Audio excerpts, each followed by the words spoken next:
falsamente, incluso a mí me han acusado falsamente de creer cosas falsas del reino, a mí me han acusado también. Y os dais cuenta de en 1 año y medio, que llevo aquí 15 meses, no he hablado del reino. Porque como siempre ha habido una mala interpretación, entonces yo me privé de hablar de eso, pero es lo que Jesús más habló. Y es muy fácil, en la Biblia el reino es... La Biblia, todos los temas bíblicos son muy fáciles. Es el hombre que quiere hacer ahí quiere darse a ver, como que sabe, y lo tuerce todo. Pero Dios ha dejado su palabra escrita, es muy sencilla, solamente que si tienes al Espíritu Santo y lees en oración, la vas a entender. ¿De acuerdo? Entonces, hoy vamos a hablar acerca de, venga tu reino, hágase tu voluntad. Bueno, la palabra venga tu reino, aunque está hablando de una manera futura, Jesús en la oración, cuando dice venga tu reino, está hablando del reino milenial. No está hablando del reino de Dios en este momento en nuestros corazones. Está diciendo, venga tu reino. Date cuenta que Jesús era el reino. Jesús dijo, el reino de Dios, le dijo a los fariseos, está entre ustedes. ¿Quién era él? Ese reino, él mismo. Él era el reino de Dios. ¿De acuerdo? Pero si te das cuenta, por una parte Jesús decía que el reino ya estaba, y en otra escritura te vas a encontrar que Jesús hablaba del reino de una manera futura. Entonces, claro, hablaba del reino como una especie de semilla que ya estaba en la tierra brotando, y hablaba del reino como una especie de banquete que no se va a celebrar hasta que los invitados estén todos. Entonces, claro, la pregunta es, ¿el reino está o no está? Porque por una parte vemos a Jesús decir que está, en otra parte le vemos decir que no está todavía, o sea que todavía tiene que venir. Bueno, eso tiene su explicación bíblica, ¿vale? Pero aquí precisamente no está hablando Jesús del reino presente. Está hablando del reino futuro, el reino que va a venir en el reino milenial cuando la iglesia sea arrebatada. 7 años estamos con el Señor en el tribunal, empiezan las bodas del Cordero, y luego cuando venimos, en Apocalipsis 19, se establece el reino milenial. Ese es el reino por el que Jesús decía en esta oración, decirle al Padre, venga tu reino, hágase tu voluntad, así en el cielo como en la tierra. ¿Por qué como en el cielo como en la tierra? Porque indudablemente hoy en la tierra no se está haciendo perfectamente la voluntad de Dios igual que se hace en el cielo. Aquí en la tierra hay una rebelión demoníaca y humana contra Dios, pero que esa rebelión humana y demoníaca el Señor la va a derrocar cuando Él venga con sus santos a establecer su reino. Ahora bien, como este mensaje no es escatológico, escatológico habla de eventos del futuro, la venida del Señor, el anticristo y todo eso, y el reino milenial. Como no es un mensaje escatológico, no me voy a centrar en hablar del reino futuro, sino en hablar del reino presente. Porque Jesús dijo que el reino ya está, pero está de una manera diferente al reino milenial. La diferencia es que el reino de Dios ahora está de una manera invisible y en semilla.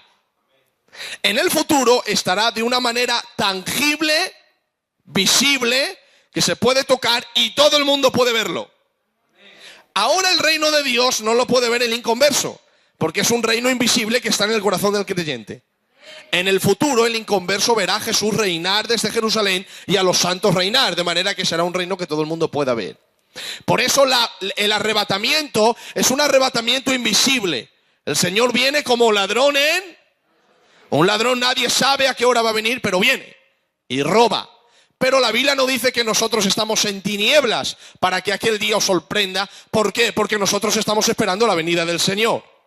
¿Para quién viene el Señor como ladrón?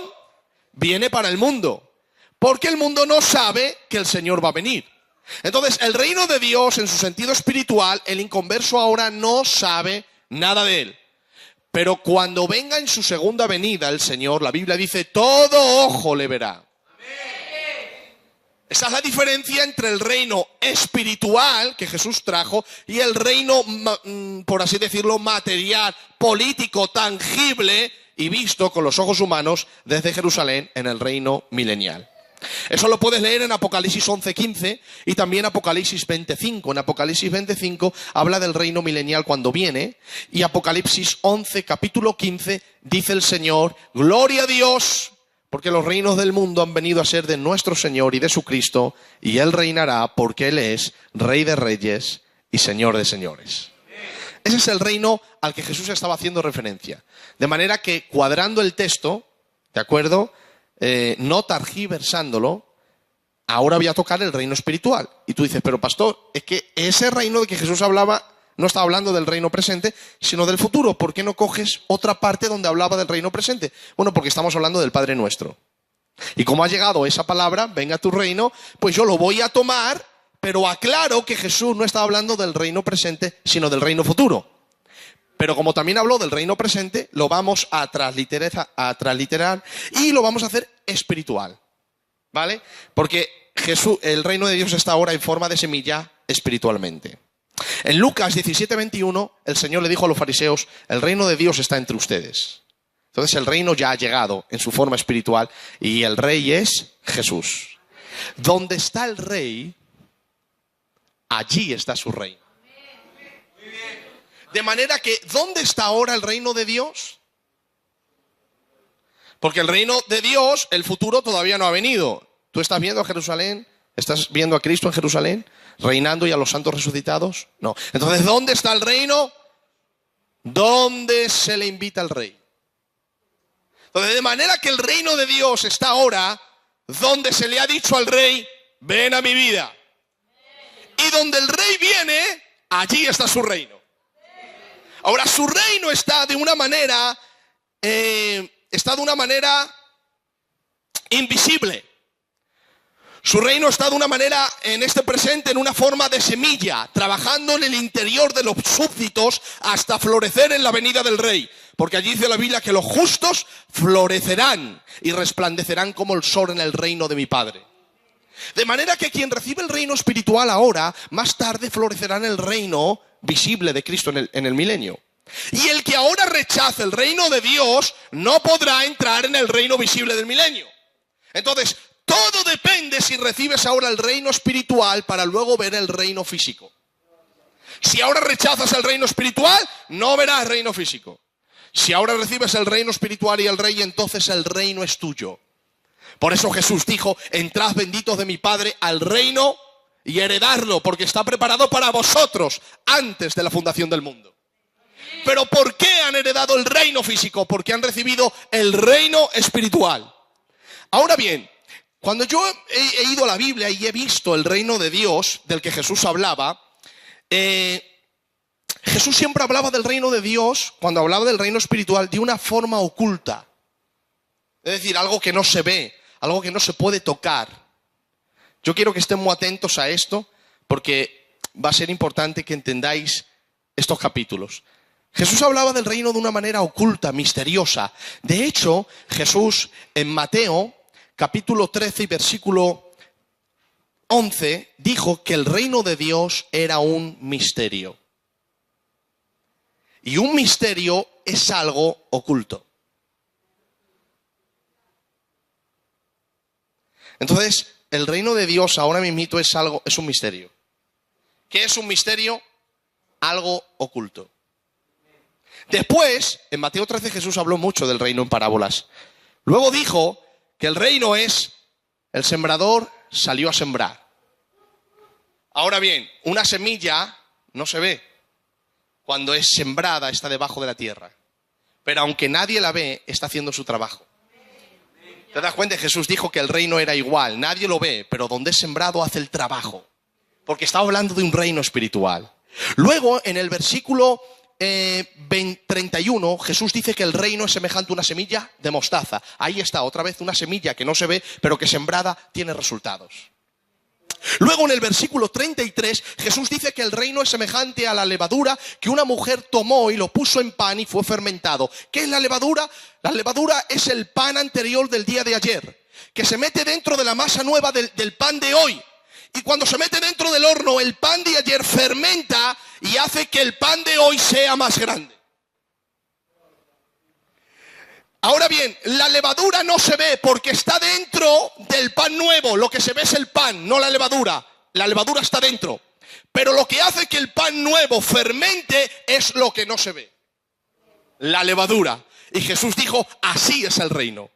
Está hablando de algo interno, algo que transforma donde entra, algo que germina donde se le recibe. Una semilla entra en la tierra, produce algo. Una levadura entra en el pan, produce algo. Una semilla de mostaza entra en la tierra y algo produce. En el verso 24 dijo que el reino era un tesoro escondido. ¿Y por qué escondido? Porque es invisible. Pero dime tú, ¿quién puede encontrar un tesoro y quedar igual? De primera, sus vestiduras cambian, sus coches también, y cambian sus viviendas. ¿Por qué? Porque cuando alguien encuentra un tesoro escondido, hay resultados en su forma de vivir.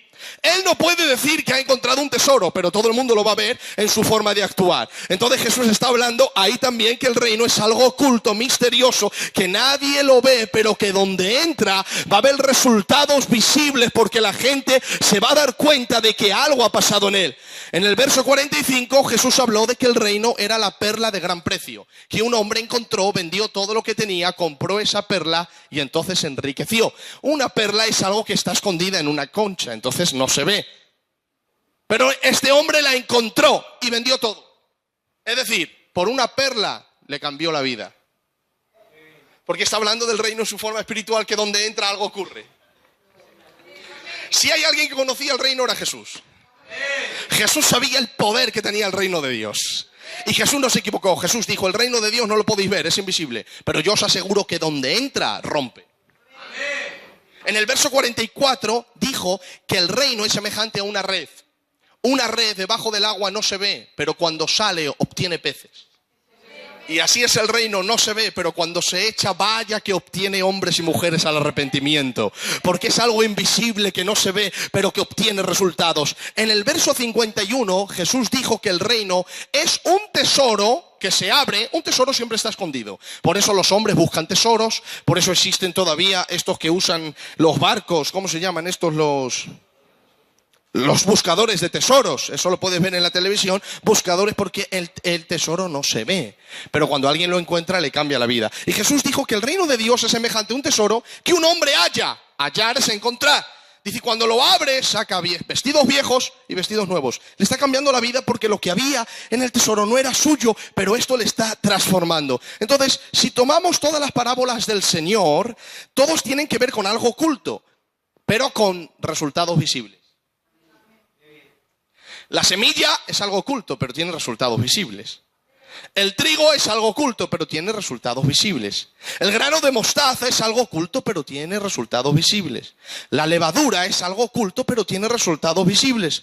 El tesoro escondido es algo oculto, pero quien lo encuentra tiene resultados visibles. La perla de gran precio es algo oculto, pero quien lo encuentra tiene resultados visibles. La red igual. Y el tesoro de trapos viejos y nuevos es algo invisible para el ojo, excepto para quien lo encuentra, pero tiene resultados visibles.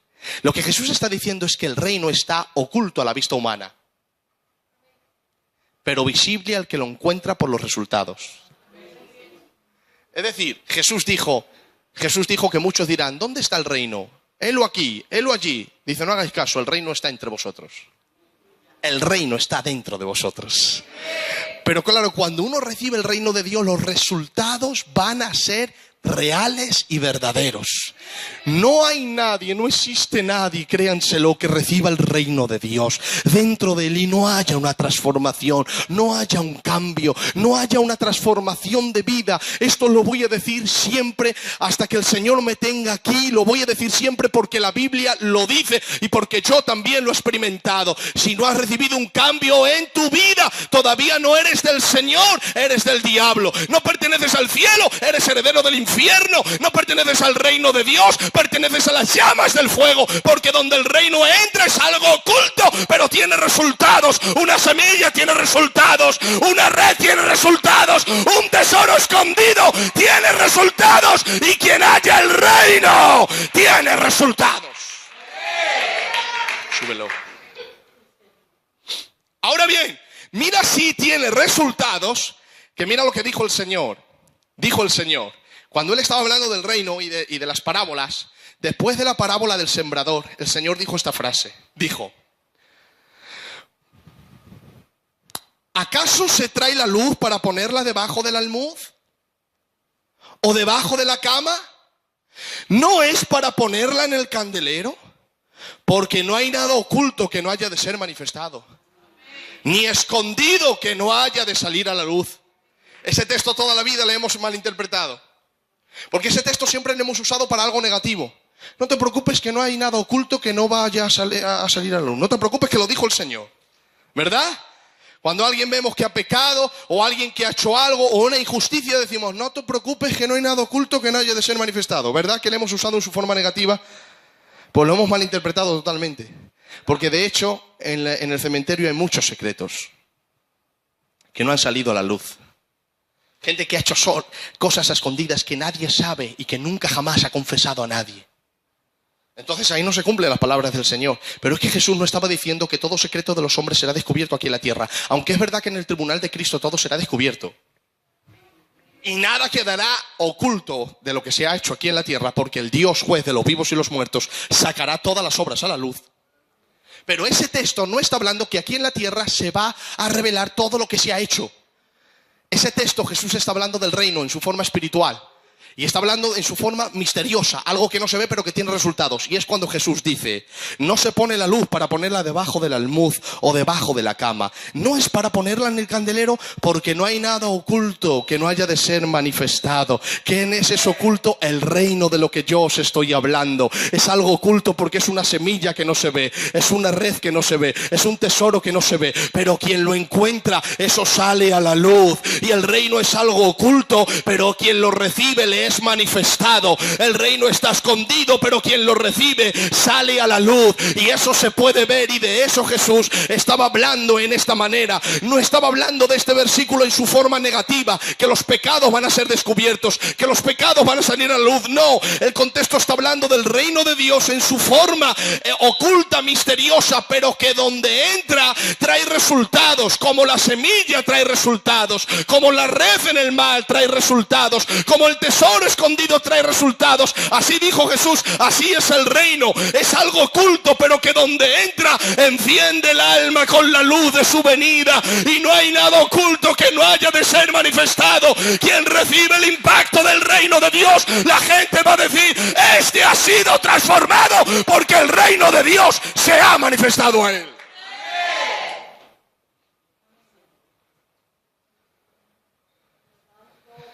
Estaba diciendo que el reino es algo oculto a los ojos humanos, pero es imposible que se mantenga oculto a la gente que lo recibe, porque se ven sus resultados. Entonces es imposible recibir el reino de Dios que tu vida no sea transformada. ¡Imposible! Cuando tú recibes este reino, venga tu reino a nosotros, va a haber unos resultados visibles. Porque el reino de Dios en su forma presente tiene que ver también en su estado moral. El apóstol Pablo dijo que el reino de Dios no es comida ni bebida, sino gozo, poder y amor en el Espíritu Santo. De manera que en su estado moral va a haber un cambio, en tu carácter va a haber un cambio, en tus deseos va a haber un cambio, en tu voluntad va a haber un cambio, en tus pensamientos va a haber un cambio, en tu manera de amar va a haber un cambio, en tu manera de tratar a la gente va a haber un cambio. Y si no ha habido un cambio al recibir el reino, entonces no has recibido el reino, porque es imposible que una semilla se muera en la tierra y no haya un cambio. Es imposible que el hombre encuentre un tesoro y no haya un cambio. Es imposible que se eche una red y no haya un cambio. Y Jesús dijo, así es el reino de Dios. No hay nada oculto que no haya de ser manifestado. El que recibe el reino se va a notar sus resultados. Va a haber una transformación, va a haber un cambio, porque la semilla del reino fue sembrada, porque la red fue lanzada, porque encontraron el tesoro, porque hallaron la perla de gran precio. Y no hay hombre que encuentre una perla y quede igual. No hay tierra que sea sembrada y quede igual. No hay mar que sea tirada a la red y quede igual. Y así es el reino de Dios, donde el reino de Dios es lanzado, donde el reino de Dios es proclamado, donde el reino de Dios viene, hay transformación, hay libertad, hay cambio. Y así es el reino de Dios, y eso no se va a poder ocultar, eso va a salir a la luz, porque el reino trae cambios.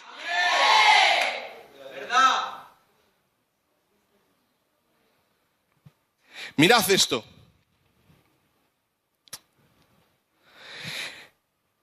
En Marcos 5:21, sígueme con el piano, está Jesús andando a la casa de Jairo. Porque Jairo le ha dicho, mi niña está a punto de morir, tiene 12 años, por favor, ves. Y dice la Biblia que Jesús le dice, yo voy, no te preocupes. Y ahora según van, la Biblia dice que hay una mujer.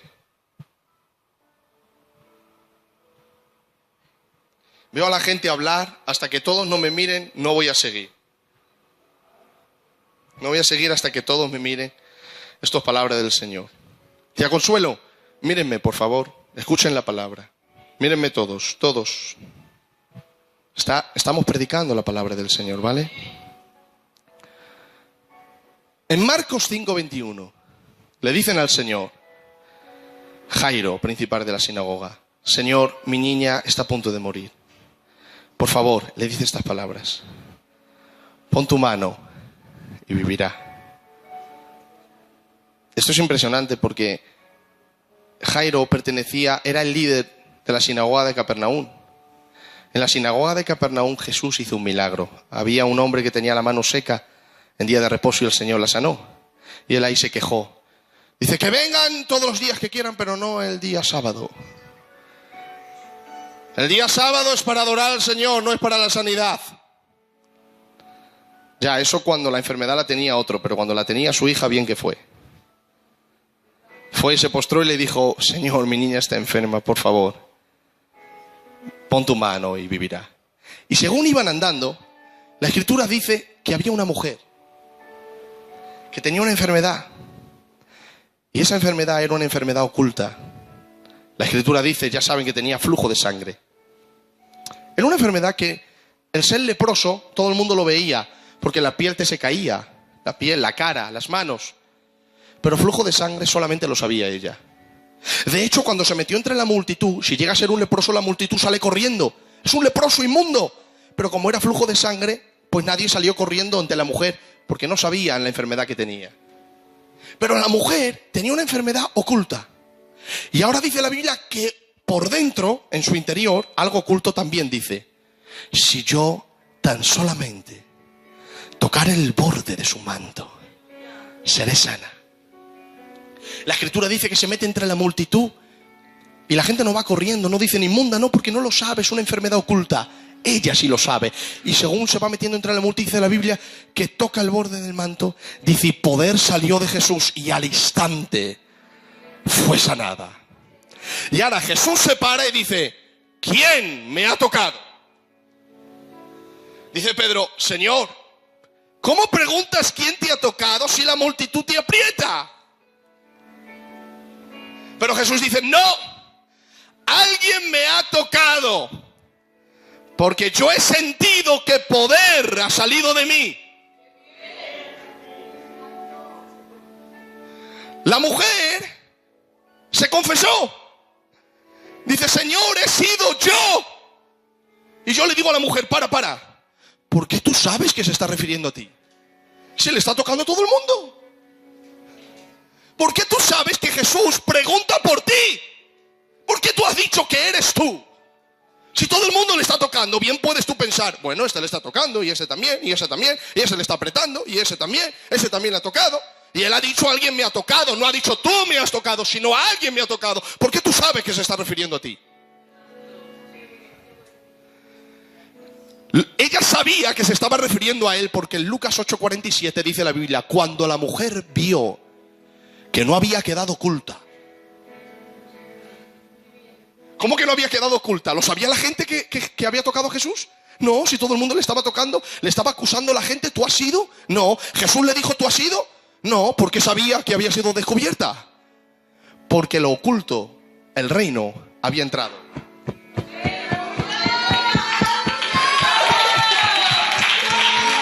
Y no hay nada oculto que no haya de ser manifestado.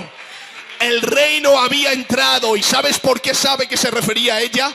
Porque ella venía enferma, pero cuando le tocó quedó sana.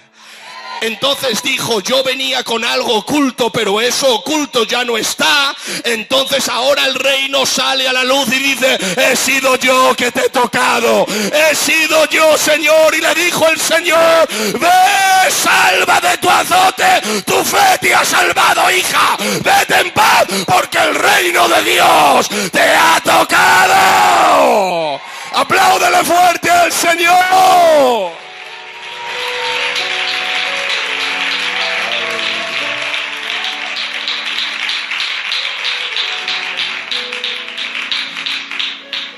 Está aquí el Señor.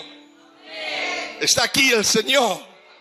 Alguien me ha tocado y ella dice, soy yo. Pero si hay mucha gente ya, pero yo he recibido un cambio.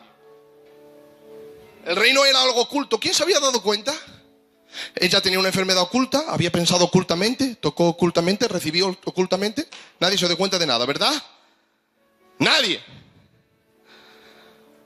Pero al final todo fue descubierto. Porque había un cambio. Había una transformación. Eso hablaba Jesús. Jesús decía, el reino es una semilla que nadie lo ve, pero si es sembrada, hay cambios. El reino es una red que nadie lo ve dentro del agua, pero si es tirada al agua, produce una cosecha.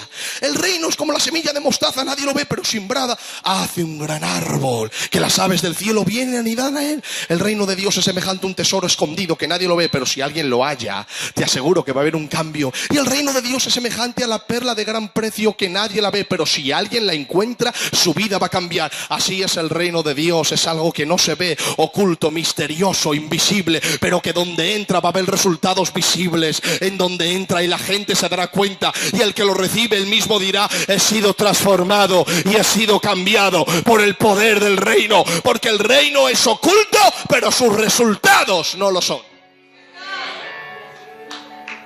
Entonces, número uno, cuando se recibe el reino, hay un cambio visible. La pregunta es, ¿tú has sido cambiado?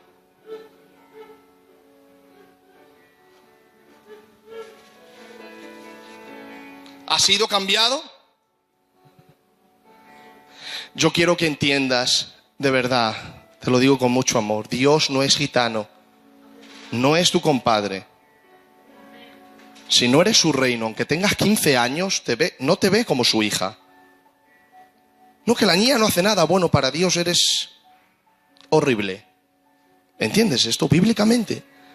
Y yo quiero que entiendas eso. No, pero yo pertenezco a una buena casa, a Dios no le importa eso, mejor apellido tiene él que el tuyo.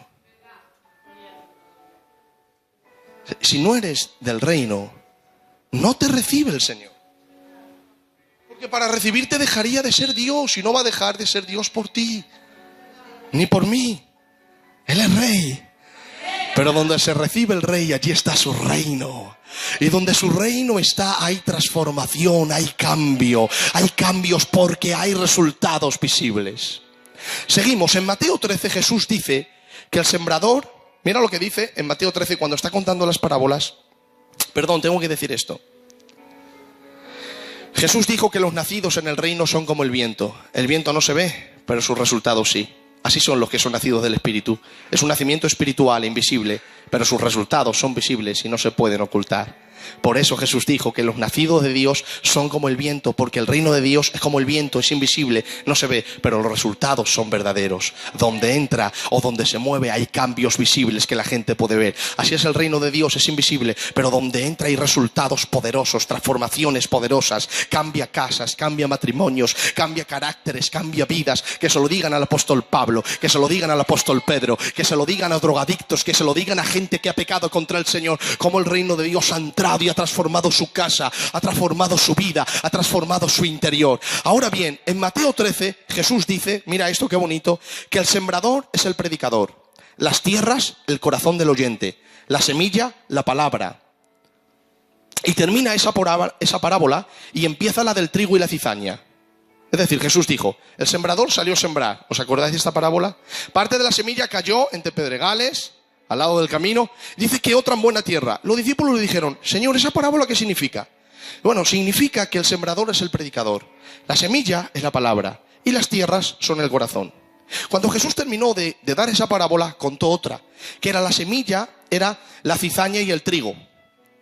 Y ahí, cuando el Señor dijo que había un hombre que tenía un campo, que sembró trigo, que vino el malo por la noche, sembró cizaña, luego cuando creció el trigo, salió la cizaña, y luego dijeron los segadores, ¿cortamos?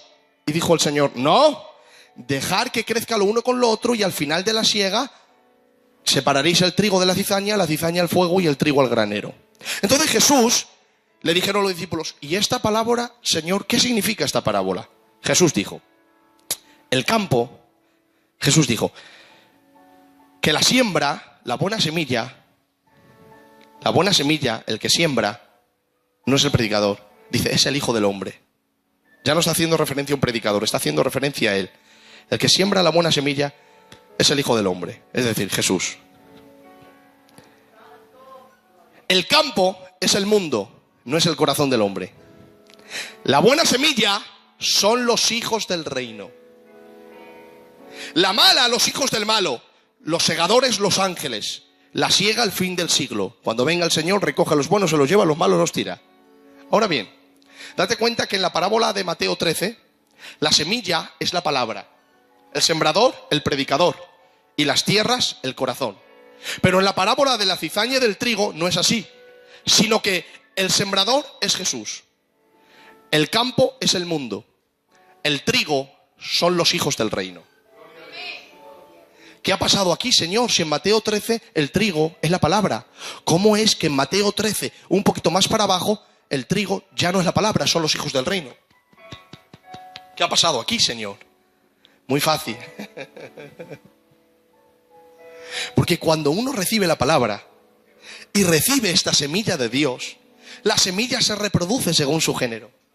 De manera que como el trigo era la palabra y la palabra ha entrado en tu vida y hay resultados visibles y poderosos, el que era cizaña se ha convertido en trigo de Dios y ahora es hijo del reino. Y date cuenta que no es la palabra la que Dios pone en el mundo. Lo que Dios pone en el mundo es la semilla, que son sus hijos, porque tienen resultados visibles, porque el mundo puede ver que han sido cambiados, porque el mundo dice estos eran cizaña y ahora son trigos de Dios. No es la palabra la que pone en el mundo, la palabra la ponen los hijos. Los hijos se convierten en trigo y los hijos van al mundo a decirle: hay un trigo que cambia la cizaña en hijos del trigo, y esta es la semilla de la palabra de Dios. Pone hijos en el mundo porque ellos reflejan la luz verdadera del Señor. Entonces la primera señal de recibir el reino es transformación. La segunda señal es ser buena semilla.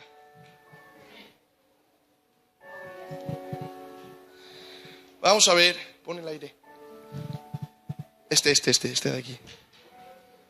¿Cómo dices tú que eres del reino si solo estás sembrando mala semilla? Mala semilla en tu casa, mala semilla en tus hijos, mala semilla en tu matrimonio. O una de dos. O Jesús miente, o tú dices la verdad, o tú mientes y Jesús dice la verdad. ¿Sabes? Yo prefiero creer a Jesús. Yo prefiero creer que Jesús ha dicho que los que reciben esta palabra se convierten en buena semilla. ¿Y sabes lo que da la buena semilla? Buena cosecha. Porque la semilla se reproduce según su género. Mira la cosecha de tu vida y sabrás si perteneces al reino. Mira la cosecha de tu vida y sabrás si perteneces al reino. Entonces la primera señal cuando uno recibe el reino es transformación. La segunda señal es que cuando uno recibe el reino tiene buena cosecha, porque Él es buena semilla. Es Jesús que está hablando del reino. Jesús no miente. Jesús dice: quien recibe mi reino recibe algo oculto y misterioso, pero que es transformado. Y luego Él que es transformado se convierte en trigo de Dios, que también es buena semilla, y donde va trae buena cosecha. Ahí está la diferencia entre los hijos del malo y los hijos del bueno. Es que los hijos del malo también son semillas, pero dice que son cizaña. Pero la semilla, los hijos del bueno, son trigo. Y te voy a decir algo: la cizaña no es comestible, el trigo sí. ¿Podía comerte tu casa a ti sin que le dé una digestión por dentro? ¿Podían comer tu vida y tus palabras sin que fueran envenenados? Es más, ¿te podías comer y beber tú tus propias palabras sin que enfermaras? Piensa en lo que te estoy diciendo y por amor al Señor, toma una decisión hoy. Toma una decisión hoy. Los hijos del reino son transformados. Los hijos del reino son transformados. Entonces, número uno, quien recibe el reino recibe una transformación. Número dos, quien recibe el reino es una buena semilla que tiene buena cosecha.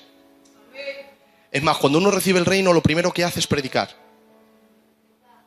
Porque es imposible recibir esta noticia y callártela. Por eso Jesús dijo que el reino es oculto, pero que no puede quedar oculto, es manifestado. ¿Y por qué es manifestado? Por los hijos del reino. Cuando Andrés recibió al Señor, ¿dónde fue? donde su hermano Pedro: hemos hallado al Mesías. Con qué alegría se lo dijo, que dijo: este niño tiene razón, hallado al Señor. Pablo, ¿a dónde fue a matar a cristianos? A las tierras de Damasco. Y cuando se encontró con el Señor, dice la Biblia, inmediatamente en Damasco predicaba a Cristo. A la tierra donde iba como asesino, se convirtió en predicador. A la tierra donde iba a matar, se convirtió en un hombre para dar vida a los demás. A la tierra donde iba él diseñado para quitar el corazón de la gente, ahí Dios lo transformó para poner corazón en la gente.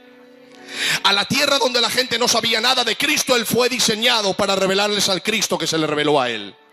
Porque cuando uno recibe a Cristo, entonces recibe la buena noticia del reino. Y el primer síntoma es decirle a los demás: ahora soy hijo del reino, he recibido una noticia tremenda. Y se lo dice a todos. La segunda palabra es, y con esto terminamos, hágase tu voluntad. ¿Por qué he unido estas dos palabras? Venga tu reino y hágase tu voluntad. Porque son la misma. Es imposible recibir al rey y su reino y estar en contra de la voluntad de este rey. ¿O no?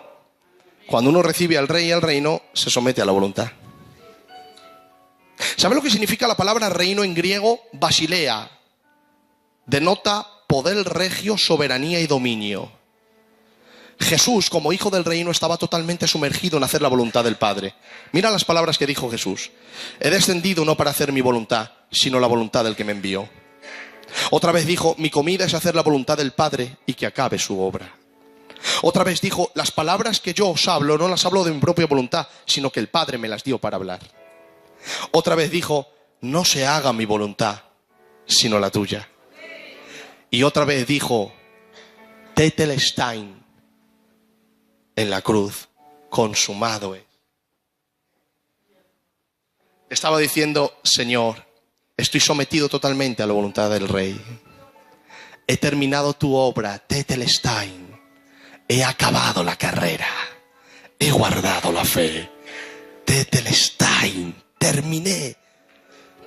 ¿Sabes? Predicar de que Dios es Rey es un problema muy grande. Porque un rey tiene resultados visibles. Cuando un rey conquista un reino, transforma ese reino. Entonces, si el rey entra en tu reino, te transforma. Si el rey entra en tu reino, te transforma. ¿Sabes que nosotros tenemos un reino dentro de nosotros? Queremos hacer lo que queremos, queremos hablar lo que queremos, queremos comer lo que queremos, que nadie que nos domine, que nos diga lo que tenemos que hacer. Nos cuesta mucho eso. Pero por eso Jesús dijo: Señor, venga tu reino a nosotros. ¿Sabe lo que Jesús estaba diciendo? Estaba diciendo: pega un golpe de estado, Señor. Pega un golpe de estado en mi alma, Padre. En mi reino hay uno que quiere hacer lo que quiere, pero ven tú y planta tu voluntad. En mi reino hay uno que quiere vivir como quiere, pero ven tú y vive dentro de mí. En mi reino hay uno que no quiere ser dominado, pero ven tú, hágase tu voluntad. Hay un problema predicar a Dios como rey, porque si es rey tiene un reino, y si tiene reino tiene principios, y si tiene principios tiene una cultura, y si tiene una cultura tiene una constitución, y si tiene una constitución tiene una forma de hablar, una forma de comer, una forma de actuar. La forma de hablar de España no es la misma que hablar de Londres, ni tampoco la comida, ni los horarios, ni la vestimenta, ni la forma de vivir es diferente, porque el reino es diferente. El reino de Dios es diferente a nuestro reino. Su manera de pensar es diferente a la nuestra. Su manera de hablar es diferente a la nuestra. Jesús lo sabía, que tenemos un reino que se rebela contra el reino de Dios, pero Jesús dijo: dile al Padre que pegue un golpe de estado. Venga tu reino a nosotros, hágase tu voluntad. Destroza mi reino, destroza mi cultura, destroza mis palabras y planta tu reino, planta tu cultura, planta tu manera de pensar.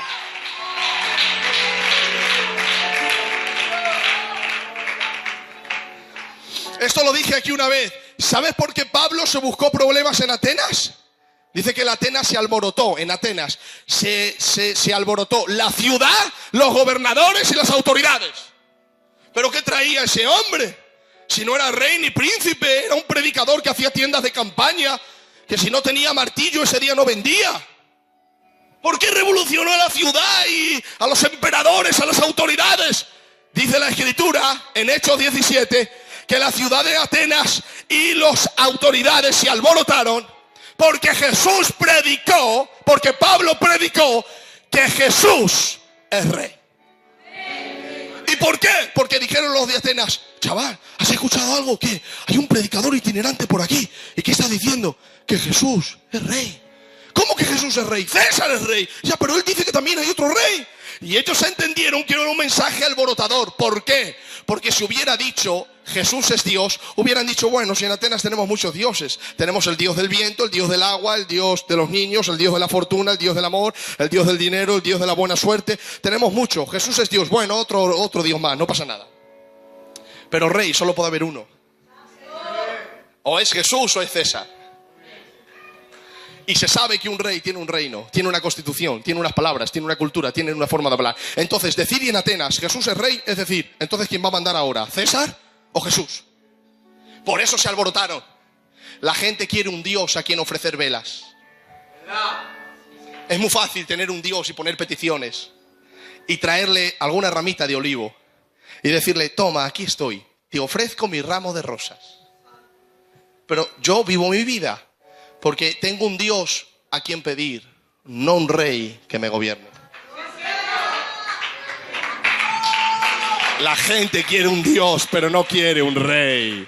Un rey te gobierna, un rey te dice lo que tienes que comer, un rey te dice a la hora que tienes que dormir. Y la iglesia en el siglo XXI ve a Dios como un diosito que se le puede poner un altar y una virgen y una vela negra y decirle: ayúdame, ahora me falta la economía, ahora el niño, ahora estoy enfermo, ahora levántame, ahora me duele la cabeza, ahora me duele la espalda, mira lo que me pasa. Pero no quiere un rey que le diga: perdona, ora, busca, viste de esta manera, habla de esta manera. Pero Jesús dijo: venga tu reino, hágase tu voluntad, así en el cielo, también en la tierra.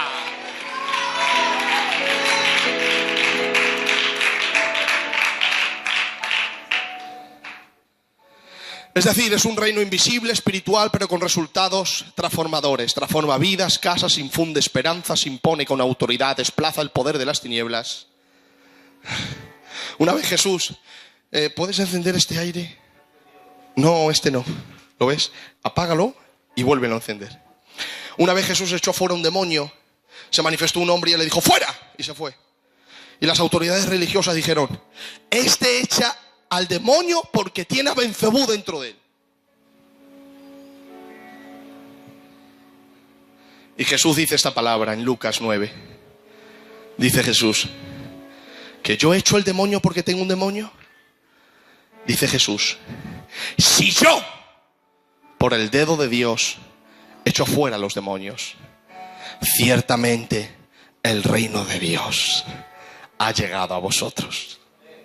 Estaba diciendo: el reino de Dios tiene resultados visibles. No lo estáis viendo, pero desplaza el poder de las tinieblas. Por eso cuando uno abre su corazón a este reino desplaza el poder de las tinieblas que había dentro de tu corazón. Destrona los ídolos y los principados, los desplaza, los derroca, los deja nulos, los tira de la lona, los cae al suelo y proclama la victoria del Calvario. Por eso deja que el reino transformador entre en tu vida. La verdad que Jesús terminó diciendo: hágase tu voluntad. Esta es la parte más arriesgada de esta oración. Hágase tu voluntad. Porque el hombre lo que más ama es que se haga su voluntad. La mayoría de nosotros solemos orar así: Señor, hágase tu voluntad, Padre.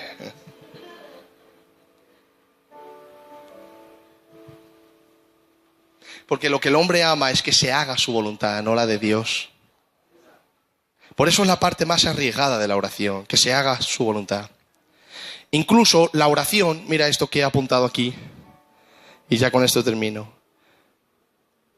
En la oración deseamos que se haga nuestra voluntad. Pero la oración no es una especie de lazo en el que traemos a Dios a nosotros para que nos sirva, sino que es poder para servirle nosotros a Él.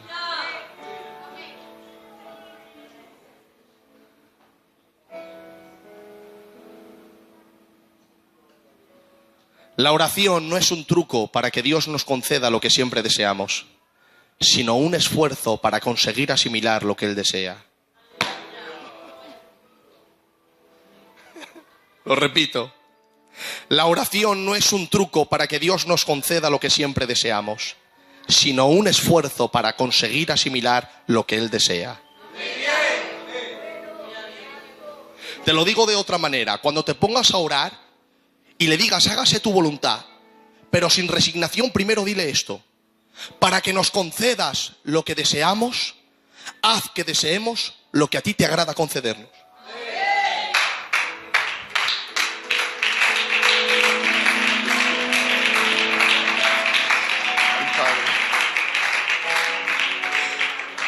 Repito esto: para que nos concedas lo que deseamos, haz que deseemos lo que a ti te agrada concedernos. Porque si yo tengo un deseo y Dios no me lo quiere conceder, me frustraré. Pero si yo le digo, hazme desear lo que tú quieres darme, cuando me lo dé, estaré satisfecho. Porque me está dando lo que deseaba, pero antes de desearlo, Él lo produjo dentro de mí. Algunos piensan que decir hágase tu voluntad es ponerse en lo peor. Pero la verdad es que pedirle al Rey que se haga su voluntad, debes de saber que este Rey es Padre, que te ama más que a ti mismo. A el hombre le irá mejor si se somete a la voluntad, a que reciba todos sus caprichos.